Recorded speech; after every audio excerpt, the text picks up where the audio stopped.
네, 사무엘상 24장 1절에서 전체를 다 봐야 되지만 그 중에서 몇 구절만 뽑아서 읽도록 하겠습니다. 그 앞에 스크린을 보면서 한 목소리로 같이 읽겠습니다. 제가 한 절 읽고 여러분이 한 절 읽고 번갈아 가면서 읽도록 하겠습니다. 사울이 길 옆에 양우리가 많은 곳에 이르렀는데 그곳에 굴이 하나 있었다. 사울이 뒤를 버리고 그리로 들어갔는데 그 굴의 안쪽 깊은 곳에 다윗과 그의 부하들이 숨어 있었다. 그의 부하들이 내 주님께서 내 영맹에 약속한 바로 그날이 왔습니다. 내가 너의 원수를 너의 손에 넘길 것이니 내가 마음대로 그를 처치하리라 하신 바로 그날이 되었습니다. 다윗이 일어나서 사울의 긋옷자락을 몰래 잘랐다. 다윗도 일어나 굴 속에서 밖으로 나갔어 사울의 뒤에다가 대고 외쳤다. 임금님, 임금님. 사울이 뒤를 돌아보자 다윗이 땅에 엎드려 절을 하였다. 아버지, 지금 내가 들고 있는 임금님의 긋옷자락을 보십시오. 내가 이 긋옷자락만 자르고 임금님께 손을 대지 않았습니다. 이것을 보시면 나의 손에 악이나 죄가 없으며 임금님께 반역하거나 잘못한 일이 없다는 것도 아실 것입니다. 그런데도 임금님은 나를 죽이려고 찾아다니십니다. 이스라엘의 임금님은 누구를 잡으려고 이렇게 나오셨습니까? 임금님이 누구를 잡으려고 쫓아다니십니까? 한 마리 죽은 개를 쫓아다니십니까? 한 마리 벼룩을 쫓아다니십니까? 도대체 누가 자기의 원수를 붙잡고서도 무사히 제기를 가도록 놓아 보내겠느냐? 네가 오늘 내게 이렇게 잘해주었으니 주님께서 너에게 선으로 갚아주시기를 바란다. 그러므로 같이 읽습니다. 그러므로 너는 이제 주님의 이름으로 내게 맹세하여라. 너는 내 자손을 멸절시키지 않고 내 이름을 내 아버지의 집안에서 지어버리지 않겠다고 내게 맹세하여라. 아멘. 아멘. 계속해서 우리가 지금 다윗이 약 10년에서 13년 동안 사울 왕을 피해 다니면서 피신 생활을 하고 있습니다. 오늘 우리가 본 이 말씀 사무엘상 24장은 이제 다윗이 도망자의 삶을 사는 말기 약 한 7년, 8년, 9년 이 사이 정확한 연대를 알 수 없지만 대충 우리가 짐작해 볼 때 이제 한 8, 9년 정도 얼마 남지 않았습니다. 정말 오랫동안 지치고 힘듭니다. 사울이 이 왕으로 세워졌지만 그 사울이 하나님 앞에 교만하고 하나님을 떠나서 자기가 하나님인 것처럼 진정한 왕이 하나님이신데 나의 왕이시고 우리의 왕이신 하나님을 잊어버리고 자기의 권력 유지와 자기의 욕심을 위해서 이렇게 다윗을 쫓아다니고 있습니다. 여기에는 여러 가지 지역 이름들이 이렇게 나오고 있는데 다윗이 이제 우리가 지난주에는 그일라, 데렛과 그일라성에서 그리고 이제 거기에서 사울에게 포위를 당해서 거의 잡히기 직전에 하나님은 블레셋을 보내가지고 블레셋을 침공하게 함으로써 사울이 다윗을 더 이상 쫓을 수 없도록 그래서 사울 왕이 군사들을 거느리고 블레셋을 맞으러 나가는 사이에 다윗이 이제 집 황무지와 그 다음 이 엔게디 쪽으로 오게 됩니다. 그래서 유다 광야를 이 많은 이 지역이 이스라엘 남부 지역이 유다 광야 이 사막 지역인데 십 황무지와 마온과 이 엔게디 지역으로 와 있습니다. 지금. 사해 서쪽에 엔게디. 이 엔게디 지역은 굴이 많습니다. 바위들로 된 산이고 굴도 많고 큰 바위들이 많아서 숨기에 참 좋습니다. 그런데 한번 포위당하면 꼼짝 못하고 잡힐 수밖에 없는 그런 지역입니다. 그런데 다윗이 가는 곳곳마다 거기가도 마찬가지고 십도 마온도 마찬가지인데 가는 곳곳마다 자기의 군사들이 그 지역 사람들을 보호해주는 민병대 역할을 했습니다. 그런데 워낙 사울이 온 백성들을 달달 볶으니까 사울이 혹시라도 다윗을 신고하지 않으면 자기들이 죽을까봐 두려워서 이 10사람 몇몇이 다윗에게 사울을 밀고 했습니다. 다윗이 엔게디에 와 있다는 소식을 들은 사울이 군사 3,000명을 거느리고 다윗을 수색하러 왔습니다.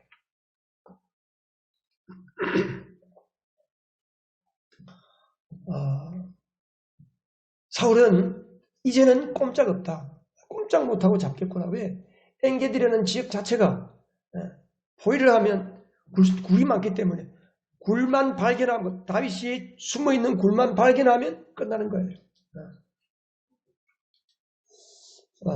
근데 갑자기 사울이 배가 아픈 거예요.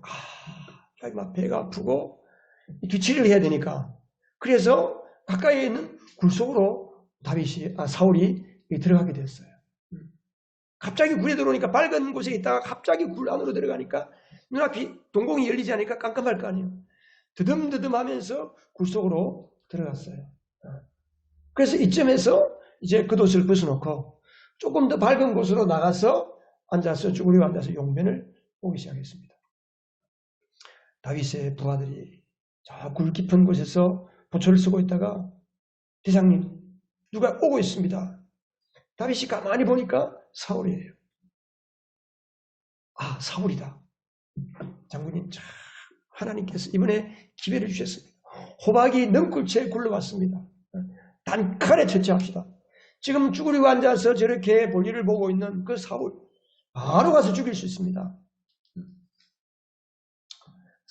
다윗이 갈등합니다. 어떻게 해야 될까? 그러면서 다윗이 칼을 차고 나갔습니다.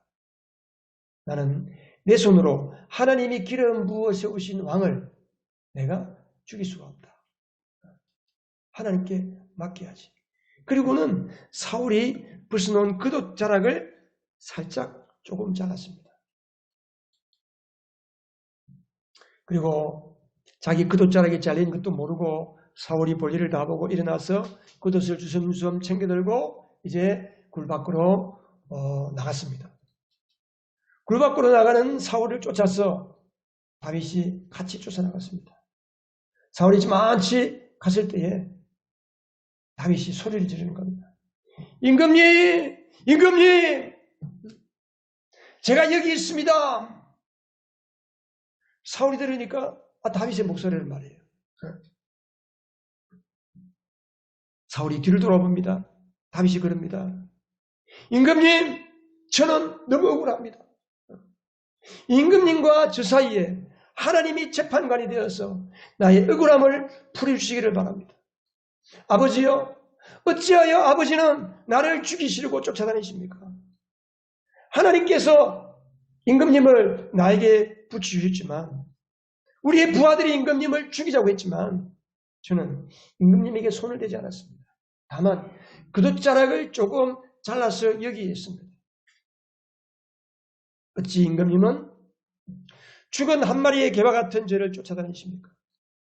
죽은 한 마리의 벼룩도 못한 나를 쫓아다니십니까? 사울이 듣고 내 아들 다윗아, 네가 정말 다윗이다. 다윗의 목소리가 맞구나. 그러면서 사울이 엉엉 우는 겁니다. 감동을 받았어. 주님은 나를 너의 손에 맡겼지만 너는 나를 죽이지 않았고 너는 나에게 맹세해라. 더 이상 앞으로 이제 네가 왕이 될 것을 나도 안다. 네가 왕이 되었을 때 나와 우리 집안을 해치지 않겠다고 약속해라. 맹세해라. 다윗이 사울 앞에 그렇게 하겠다고 맹세하고 사울은 왕궁으로 돌아갔고 다윗은 또 굴속으로 들어갔습니다. 오늘 말씀은 다윗이 포위를 당해서 꼼짝 못하고 죽을 수밖에 없는 위기 상황 가운데 갑자기 예상치 않은 상황이 생겨서 다윗이 도리어 사울을 죽일 수 있는 기회가 왔습니다. 그렇지만 다윗은 원수를 외나무 다리에서 만나서 내가 죽이지 않으면 내가 죽는 그 위기 순간에 사울을 하나님의 손에 맡기고 사울을 살려줌으로써 다윗은 화를, 재앙을 복으로 바꾸는 그런 사람이 되었습니다. 우리에게 닥치는 여러 가지 재앙과 화, 고난과 역경들, 어떻게 우리가 복으로 바꿀 수 있는 사람인가? 하나님은 이미 우리에게 구원의 은혜를 주셨다는 것은 우리를 지옥에서 천국으로 반전, 역전, 우리를 바꾸는 인생이 바뀌어지도록 우리를 구원하신 것입니다. 오늘 예배를 통해서 여러분의 삶이 재앙이 축복이 되고 화가 복이 되는 역사가 일어나기를 주님 이름으로 축복합니다. 오늘 말씀의 핵심은 다윗이 사울을 죽여야 되는데 죽이지 않았다는 거잖아요. 오늘 이야기의 반전이 바로 거기에 시작됩니다. 내가 죽이지 않으면 내가 죽는 그 상황에서 기꺼이 사울을 살려주는 다윗. 다윗이 왜 사울을 살려줬겠습니까? 물론 하나님이 기름 부으신 왕을 내 손으로 죽일 수가 없다. 다시 말하면 하나님의 주권, 하나님의 주도권. 구원은 무엇입니까? 여러분, 구원은 하나님이 나의 주인이 되신다는 그 고백입니다. 하나님의 주인 되신다고 하는 그 주권 아래로 내 삶이 들어가는 것을 구원이라고 합니다.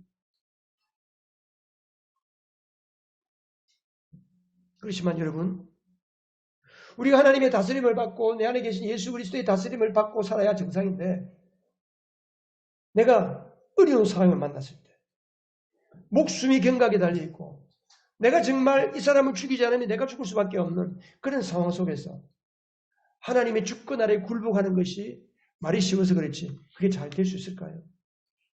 여러분 평소에 삶이 어떻습니까?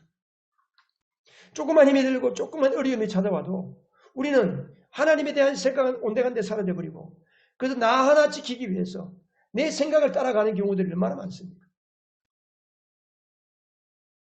나를 죽이려고 하는 그 사울. 7년, 8년, 오랜 세월 동안 지치고 힘들고 고달프고 더 이상 버티기 어려운 삶을 살고 있는 다윗. 그런데 그 다윗이 외나무 다리에서 만난 그 사울. 절호의 기회잖아요. 절호의 기회. 부하들이 하나님이 주신 기회입니다. 하나님이 주신 기회입니다. 그런데 다윗은 살려주었어요. 사울을. 말이 쉬워서 하나님의 주권이지 이게 결코 쉬운 게 아닙니다. 하나님의 손에 맡긴다? 여러분 안 죽이면 내가 죽는데. 대체 다윗은 어떤 사람이길래 이런 상황 속에서도 사울을 자기 원수를 직접 죽이지 않고 하나님께 맡기고 살려줄 수 있었을까? 다윗이 도대체 어떤 마음을 가지고 그렇게 했을까? 지난주도 말씀했지만 우리가 이 사무엘상이나 다윗의 이야기를 보면서 시편을 같이 봐야 돼요. 시편을 보면 다윗이 어떤 마음으로 사울을 살려주고 다윗이 어떤 마음으로 피신 생활을 하게 되었는지 자세하게 나와 있습니다. 시편에 있는 글들 우리가 보면 시 같지도 않지만 하여튼 다윗의 이런 마음과 다윗의 일기 혹은 수필, 시 이런 내용들을 모아서 놓은 것이 시편입니다. 시편. 이 시편 54편은 10사람 몇몇이 다윗을 밀고 했을 때에 쓴 시다 그렇게 되어 있어요. 자기들을 가서 그 마을에 가서 외적의 침입으로부터 보호해주고 블레셋이 공격해오거나 외부에 있는 적들이 다른 부락이 침공해 올 때 여러분 생각해 보세요. 지금 같은 시대가 아닙니다. 뭐 탱크 밀고 뭐 전쟁 선전포고하고 찾아오는 그런 전쟁이 아닙니다. 3000년 전이에요. 고대 시대입니다. 아프리카에 부족과 부족이 서로 침공해서 부락을 다 불태우고 노락질해 가는 그런 상황이에요. 그런 상황. 그런 상황 가운데 있는 그 10사람, 마온 황무지, 그 황무지에 사는 이스라엘 백성들을 다윗이 600명이나 되는 군사들을 데리고 가서 민병대 역할을 해주는 거예요. 그런데 그 사람들이 다윗을 고자질을 했어요. 사울에게. 다윗의 마음이 어땠겠어요? 배신감 느끼지 않았겠어요? 어떻게 그들이 그렇게 할 수 있어? 라고 할 수 있지 않겠습니까?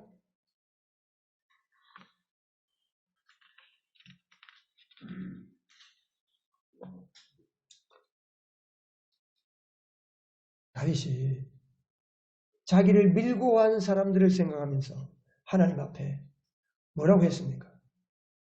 같이 한번 읽어보겠습니다. 시작. 하나님, 주님의 이름으로 나를 구원하여 주시고 주님의 권세로 나의 정당함을 변호하여 주십시오. 하나님은 나를 돕는 분이시며 내게 힘을 북돋워 주시는 분이시다.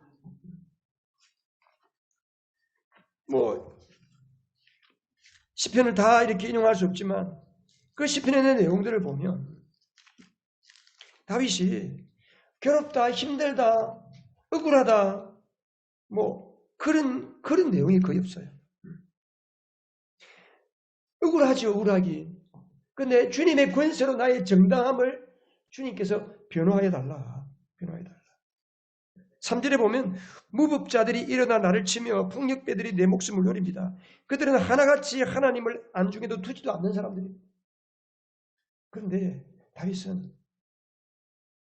하나님이 나를 돕는 분이시고 하나님이 나에게 힘을 주시고 하나님은 나의 요새. 우리가 아까 불렀던 찬양처럼 주님은 나의 요새, 주님은 나의 산성, 주님은 나의 피할 바위. 오직 주님만이 우리의 힘이시고 주님만이 나의 도움이시다. 이런 것을 다윗이 고백하고 있습니다. 그뿐입니까? 시편 63편에 보면 다윗이 유다 광야에 있을 때, 유다 광야를 떠돌아다닐 때, 광야라는 게 사막입니다. 사막. 그러니까 이스라엘 중동 지방을 여행해 보면 전부 그냥 사막에 산에 나무가 없어요. 그냥 풀 몇 폭이 나 있고 그냥 그런 곳이잖아요. 그리고 이제 그 굴들이 있고 그런 곳이. 이 유다 광야를 떠돌아다닐 때에 다윗이 시편 54편, 63편을 기록했어요. 여기 보면 사절에 보면 어떤 내용이 있냐 하면 1절에 보면 하나님, 주님은 나의 하나님입니다. 내가 주님을 애타게 찾습니다. 물기 없는 땅, 메마르고 황폐한 땅에서. 지금 다윗이 다니는 곳들이 그러한 것이에요. 물기도 없고 메마르고 황폐한 땅에서 내 영혼이 주님을 찾아 목마르고 이 몸도 주님을 애타게 그리워합니다. 다윗이 물을 애타게 그리워하고 물에 목말라 있는 게 아니고 주님의 목말라 있다는 거예요. 오직 주님만이 나를 도우시는 분이시기 때문에 하나님만이 나의 도움이시고 하나님을 찾고 내 영혼이 하나님을 찾아 목이 마릅니다. 그런데 4절에 보면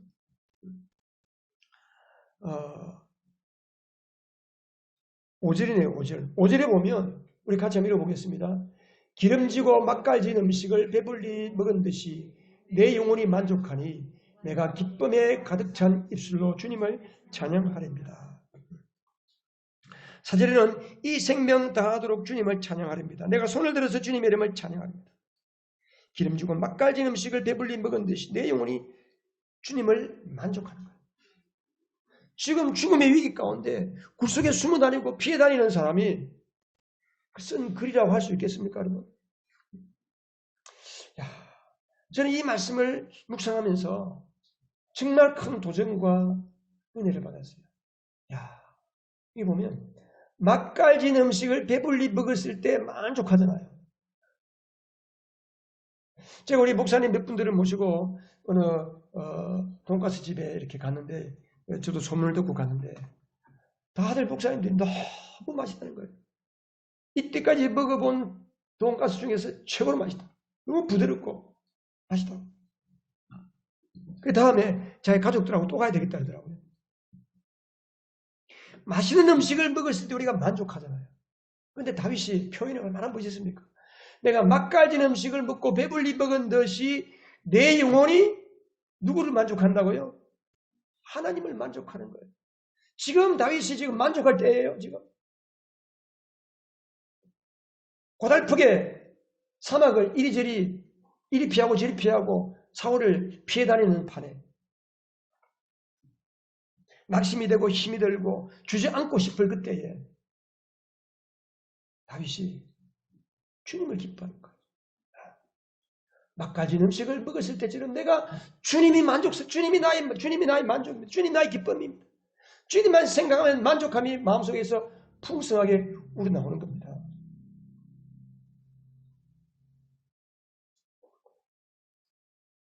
그러니 다윗이 그 사울 앞에서 일고의 갈등도 없이 그냥 서슴없이 다윗이 사울을 볼 때에 나는 이 분을 죽일 수가 없다. 하나님이 기름 부으신 왕을 내 손으로 죽일 수 없다. 이렇게 쉽게 결정할 수 있는 거예요. 고민하고 갈등하고가 아닙니다. 늘 하나님을 만족하게 생각하기 때문에 모든 삶에 하나님이 다 함께 하시는 것을 믿기 때문에 그러니까 주님이 기뻐하지 않는 것은 즉각 멈출 수 있고 주님이 기뻐하는 일이면 아무리 내가 희생이 들고 내가 아무리 죽을 위기 가운데 들어간다 할지라도 주님이 기뻐하시면 기꺼이 하는 것이 이게 다윗의 믿음이고 다윗의 영성입니다. 우리 모두가 주님을 기뻐하시기 바랍니다. 여러분 오늘 예배를 통해서 맛있는 음식을 먹었을 때 만족한 것처럼 주님이 우리의 만족이 되시기를 축복합니다. 여러분 주님의 만족한 맛을 보시기를 바랍니다.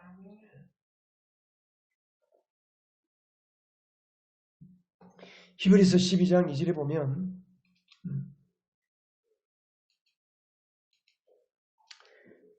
믿음의 창시자요 완성자이신 예수를 바라봅시다. 그는 자기 앞에 놓여있는 기쁨을 내다보고 부끄러움을 마음에 두지 않으시고 십자가를 참으셨습니다. 그리하여 그는 하나님의 보좌 오른쪽에 앉으셨습니다. 예수님께서 그 얼마나 수치를 당했어요. 옷을 다 벗기고 침뱉음을 당하고 뺨을 맞고 가시의 면류관을 네가 왕이냐 그러면서 이따만한 그 가시가 돋힌 그 가시관을 채찍질을 당하고 십자가를 지고 그 언덕길로 올라가고 그럴 때 주님은 이를 갈면서 너희들 죽어보자. 내가 너희들 죽어보자. 내가 부활해서 내가 너희들 가만두라 두고보자. 주님은 그렇게 하지 않았습니다. 주님은 그 마음에 기쁨을 내다보고 기쁨으로 십자가를 지고 기쁨으로 고난을 감당하셨다는 거예요. 여러분 성경을 읽어보면 복음서를 읽어보면 예수님께서 십자가를 지고 가는 그 모습 가끔 예수님에 대한 영화가 나오잖아요. 십자가 지고 가는 모습들을 보면 예수님은 십자가를 사랑하는 마음으로 십자가를 지는 것 같아요. 넘어지면 다시 십자가를 끌어안는 모습들. 여러분 아마 영화에서 종종 보셨을 거예요. 기뻐함으로 주님의 길을 가는 그 예수님.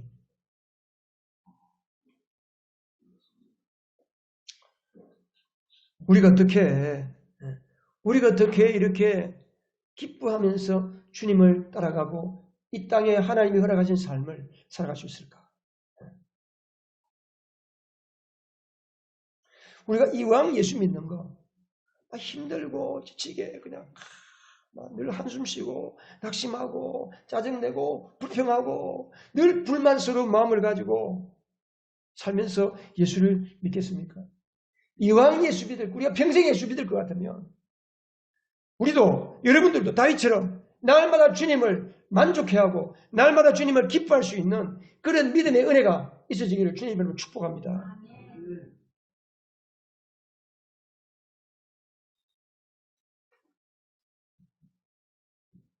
다윗을 보면서 야 내가 앞으로 어떻게 살아야 하는지가 막 보이는 거예요. 막 느껴지는 거예요. 그렇구나.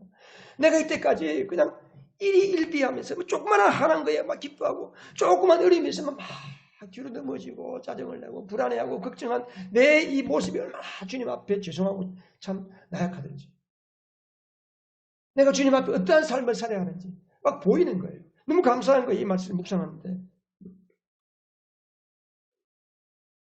내가 죽게 되는 순간일지라도 다윗처럼 예수님처럼 기뻐하면서 그 길을 갈 수 있기를 원합니다. 그런 기도가 나오는 거예요.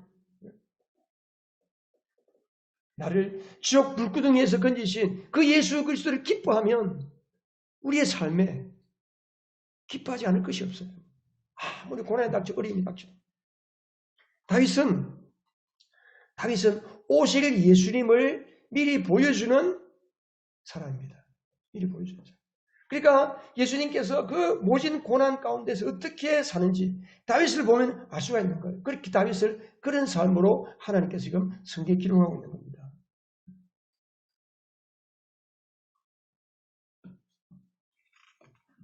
여러분, 구원받은 하나님의 자녀는 진주조개와 같습니다. 진주조개.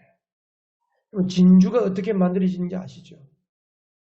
그 조개 안에 상처가 생겼는데 그 상처를 견디기 위해서 분비물을 계속해서 조개가 분비물을 계속 만들어내면서 그것이 쌓이고 쌓여서 진주가 되는 거예요. 아름다운 진주가 되는 거예요. 구원받은 하나님의 자녀들에게 찾아오는 고난은 진주를 만들어내는 하나님의 축복의 기회입니다. 더 이상 여러분들에게 있는 그 고난과 역경 때문에 불안해하고 짜증을 내고 낙심하고 절망하지 않기를 바랍니다. 그렇게 하면 할수록 우리의 삶이 썩어가는 거예요. 냄새가 나는 거예요. 내 삶이. 하나님이 주신 아름다운 보화 같은 내 삶에 더러운 냄새를 풍기면서 살 이유가 무엇이겠습니까? 내 안에 예수 그리스도가 살아계시고 하나님의 생명이 있다면 우리가 예전까지는 그렇게 살았을지라도 앞으로는 내 삶에 역경이 닥치고 고난이 닥치고 내가 이해할 수 없는 어려움이 찾아올 때 원수가 나를 괴롭힐 때에 우리도 다윗처럼 주님을 기뻐하시기 바랍니다. 주님을 즐거워할 수 있기를 바랍니다. 거기에서 찬양하면서 진주가 만들어지고 기도하면서 진주가 만들어지고 인내하면서 하나님이 주신 보화가 내 가운데 하늘의 복이 쌓여가게 되는 것입니다. 여러분, 구원받은 자의 삶은 천국에 가서 만들어지지 않습니다. 구원받은 자의 삶은 이 땅에서 지옥 같은 이 땅, 정말 지옥 불구덩이 같은 이 땅에서 믿음으로 주님을 의지하고 살아갈 때에 천국의 삶이 이 땅에서 만들어지는 것입니다. 조그만 힘이 들어도 낙심하고 하나님이 계시냐 안 계시냐 그러고 내가 예수를 믿을까 말까 여러분 그렇게 하지 않기 바랍니다. 도리어 그런 일이 생길 때 나에게 지옥의 고통이 찾아왔구나 싶다면 하나님께서 또 나에게 맛깔진 음식을 먹여주시는구나. 하나님은 또 나에게 진주를 만들어주시는구나. 그렇게 여러분의 생각이 돌아가시기 바랍니다. 다윗의 영성이 이 시간 여러분에게 부어지기를 주님의 이름으로 축복합니다. 주님을 기뻐하고 주님을 만족해하는 것이 여러분의 힘입니다. 느헤미야 8장 10절에 보면 그랬어요. 주님을 기뻐하는 것이 너희의 힘이라고 이야기했어요. 늘 매일같이 우리 지난주에 말씀드렸어요. 예수 그리스도의 임재 안에서 내 안에 주님이 계신 것을 의식하면서 여러분 예배를 드려도 내가 지난주에 하나 깨달았는데 다니엘 기도할 때 찬양을 하는데 내가 즐거워서 찬양하는 거예요. 내 안에서 내 즐거움을 가지고 찬양하더라고요. 그것도 감사해요. 근데 그 순간에 무슨 생각이 들었냐 하면 내가 내 즐거움에 갇혀서 찬양하는 거예요. 내 안에 계신 주님을 생각하면서 찬양해야지. 주님을 생각하면서 예배하고 주님이 나에게 함께 하신 것을 생각하고 그래서 찬양할 때에 예수님을 기억하면서 찬양하면 그 찬양의 가사가 묵상이 되고 기도가 되고 이 시간 예배를 드려도 말씀을 들어도 내게 계신 예수님을 생각하면서 말씀을 들으면 김홍일 목사가 하는 소리로 들려지지 않고 예수 그리스도께서 하나님께서 지금 나에게 하시는 말씀으로 들려지는 것입니다. 늘 내 안에 계신 그리스도의 임재를 생각하고 그럴 때에 어떤 역경이 찾아와도 기쁨이 생기고 감사가 생기는 겁니다. 우리 여기에서 한번 사울을 잠시 생각해 보겠습니다. 하나님께서 어떤 마음으로 사울을 살려주셨을까요? 여러분 한번 생각해 보세요. 하나님이 사울을 살려주신 이유가 뭘까요? 어떤 마음으로 다윗에게 사울을 죽이지 않겠을까요? 그럼 하나님의 마음이 뭘까요, 여러분? 예.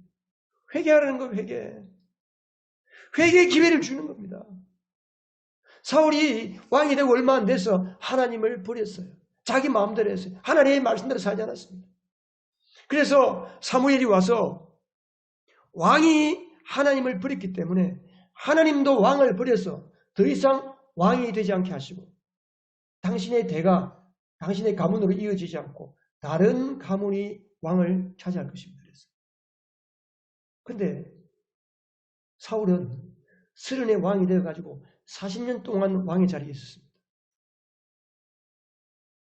하나님이 사울을 버렸을까요? 버리지 않았어요. 사울이 하나님을 버린 거예요. 사울이 하나님을 버리니까 하나님이 자기를 버린 것처럼 생각이 되는 거죠. 하나님은 끝까지 사울이 회개하고 돌이키기를 바랬습니다. 비록 왕의 자리는 다른 사람에게 넘어갈지라도 그 영혼이 구원받기를 원했습니다.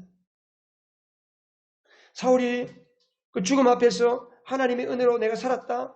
네가 나를 살려주셨구나. 하나님은 나를 너에게 넘겨주셨지만 보세요. 사울이 뭐라고 그랬어요? 하나님, 주님께서 나를 너에게 넘겨주셨다라고 이야기해요. 주님의 이름을 부르잖아요. 하나님 이름을 부르고 있습니다. 그런데도 하나님을 못 깨닫는 거예요. 참 이게 신기하죠?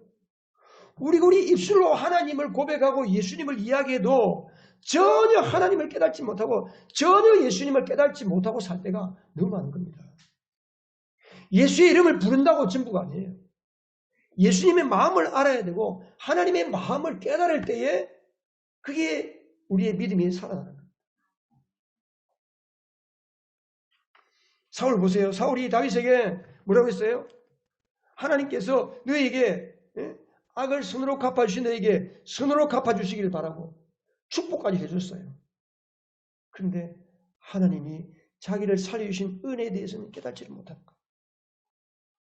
자기 자신이 하나님 앞에 어리석고 미련하고 잘못된 길로 가고 있는 것에 대해서 깨닫고 회개해야 되는데 그 회개의 은혜를 붙잡지 못하는 거예요. 그가 그 자리에서 회개했다면 사울의 인생이 반전되는 거예요. 사울의 인생도 바뀌는 거예요. 반전의 기회를 놓쳐버린 거예요. 여러분, 다윗이 언제 반전되었습니까? 우리가 몇 주 전에 본 것처럼 다윗이 자기 힘으로 사람을 의지하고 자기 힘으로 자기 방법으로 한번 살아보겠다라고 아히멜렉 제사장에 가가지고 거짓말로 빵을 얻고 칼을 얻고 그리고 블레셋 왕 가드에게 가서 가드 왕이 찾아가서 도움을 구하려고 하다가 발각이 돼가지고 미친 채하고 겨우겨우 쫓겨났잖아요. 그리고 철저하게 깨어졌어요. 더 이상 내가 사람을 의지하지 않는다. 오직 어떤 일도 내가 하나님만 의지하겠다. 이 믿음으로 돌아섰잖아요. 이 다윗은 사람이 바뀐 거예요. 반전된 거예요. 다윗과 사울의 차이가 뭡니까? 그것은 회개의 순간에 돌이켜야 할 순간에 돌이키느냐 돌이키지 못하느냐 그 차이입니다. 여러분 하나님의 은혜를 주실 때 돌이켜야 할 때에 돌이킬 수 있기를 주의 이름으로 축복합니다. 오늘 이 시간이 여러분이 하나님 앞에 돌이키고 회개하고 돌아설 기회인 줄 믿습니다.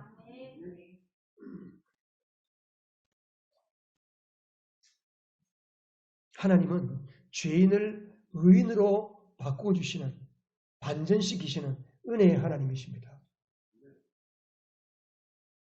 여러분, 여러분의 인생은 예수 그리스도로 인하여서 반전되었습니까? 역전되었습니까? 구원을 다른 말로 말하면 반전입니다. 반전. 역전된 내 인생이 역전되는 거예요. 지옥의 자녀로 살다가 천국의 자녀로 반전되는 겁니다. 마귀의 종살이 하다가 하나님의 아들로 반전되는 겁니다. 그 반전의 출발이 뭡니까? 하나님의 은혜를 깨닫고 회개하고 돌아서는 거예요.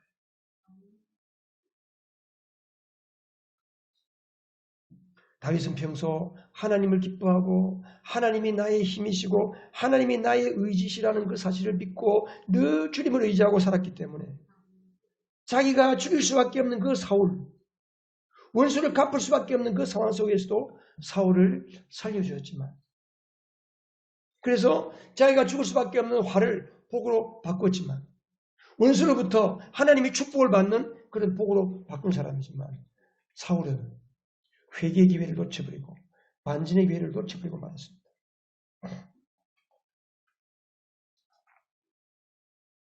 오늘 하나님께서 다윗을 통해서 장차 오실 그리스도를 보여주는 것처럼 오늘 주님은 여러분들을 통해서 장차 재림할 예수 그리스도를 이 세상 가운데 여러분 주변에게 보여주시기를 원하십니다.